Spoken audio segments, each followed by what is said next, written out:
एक समय की बात है, एक घना जंगल में एक भयंकर शेर रहता था। उसका नाम था भासुरिक। वह जंगल का राजा था, लेकिन वह अपनी प्रजा की रक्षा करने के बजाय उन्हें डराता और मारता था।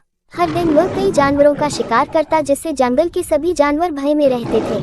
आखिरकार सभी जानवर इकट्ठा हुए और समाधान निकालने लगे।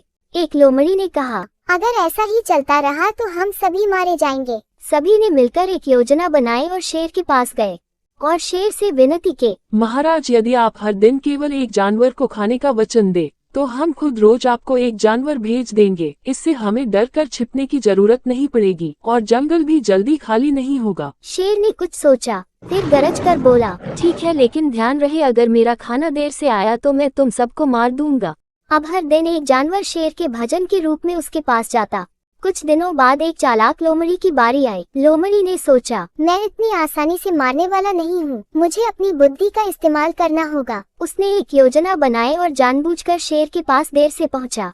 शेर बहुत भूखा था और गुस्से में दहाड़ा, इतनी देर क्यों हुई, मैं तुम्हें मार दूंगा। लोमड़ी डरने का नाटक करते हुए बोला, महाराज कृपया मेरी बात सुनिए, मुझे समय पर भेज दिया गया था, लेकिन रास्ते में मुझे एक और शेर ने रोक लिया। उसने कहा कि वही जंगल का असली राजा है और आपको चुनौती देना चाहता है। शेर यह सुनते ही गुस्से से दहाड़ा, क्या इस जंगल में दूसरा शेर, मुझे उसके पास तुरंत ले चलो। लोमड़ी उसे एक पुराने कुएं के पास ले गया और इशारा करते हुए बोला, महाराज वह शेर इस कुएं के अंदर छिपा है। जब मैंने उसे बताया कि असली राजा आप हैं, तो वह बहुत गुस्सा हो गया और बोला कि आप उससे डरते हो। शेर आग बबूला हो गया और गुस्से से दहाड़ा। कुएं के पानी के कारण उसकी आवाज उसे वापस सुनाई दी। शेर समझ नहीं पाया कि वह उसी की आवाज है, जिससे वह और भी ज्यादा क्रोधित हो गया। मैं तुम्हें अभी खत्म कर दूंगा। ये कहकर शेर कुएं में कूद पड़ा। जोरदार छपाक, शेर कुएं के ठंडे पानी में डूब गया और वही खत्म हो गया। लोमड़ी खुशी खुशी जंगल में लौट गया और सभी जानवरों को ये खबर सुनाई। पूरा जंगल खुशी से झूम उठा। सबने लोमड़ी की चालाकी पर शाबाशी दी।